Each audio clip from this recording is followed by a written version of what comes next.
G'day and welcome to Wine Week. I'm Danny. And I'm Brad. And Brad, you're going to kick us off this week? I'm going to kick off with a real bargain of a red wine this week. Now, we have looked at a number of whites that skim under that $10 mark, but we haven't looked at a lot of reds in that price bracket. We've looked at a lot in the 10 to 20, but to get real quality in reds, it's pretty rare at the under 10.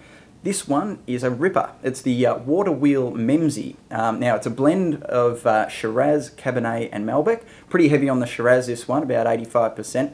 And it's out of the Bendigo region. Now, you might remember a little while ago we had a look at Water Wheel's Straight Shiraz. Again, really good value wine.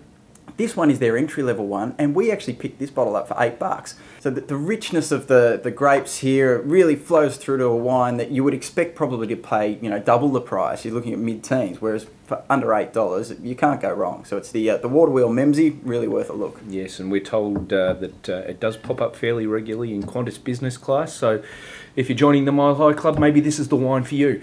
The next one we're going to have a look at is a Paxton AAA. Now, this isn't a wine that I've actually had before today.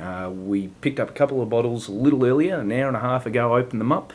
And look, I'm really impressed with it. I think it's a lovely wine. It's a shiraz-grenache, so it's a similar sort of blend to that Kolaski Clary's Red that you might remember from many an episode ago. And look, it's a lovely wine. It's very fruit driven, designed to be drunk young. Don't worry about cellaring it for 5 years before you can open it up. Grab it. It's about under $20 in most places, so it is in that kind of very accessible range of the market. Lots of kind of plumminess, but lovely enough. There's a little bit of kind of leather on there. There's good length to the palate on it. It's a great wine. It'll really suit for a big barbecue, and the summer months are coming around. So that's the Paxton AAA Shiraz-Grenache. Not a particularly well-known brand, but it deserves to be. Yeah, look, they've been growing grapes for a number of years, just making it themselves now and doing really well. I'm going to have another look at a producer that's not particularly well-known either, and from a grape variety that we don't do a hell of a lot of. This is a Chardonnay from Ashbrook Estate. They're from over in Margaret River.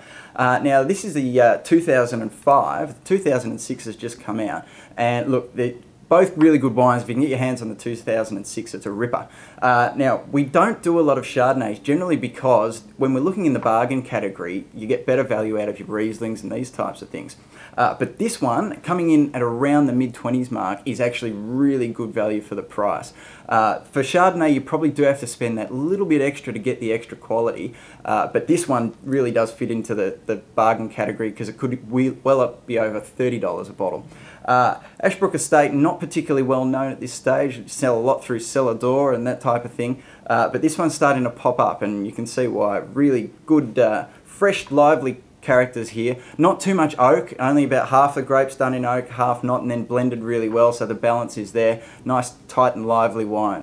Margaret River, there are a number of wineries making great Chardonnay every year. This is one of the lesser known ones, normally selling through cellar door and mail order, but starting to pop up around the traps. So look, keep your eyes out for it. It's really worth a go.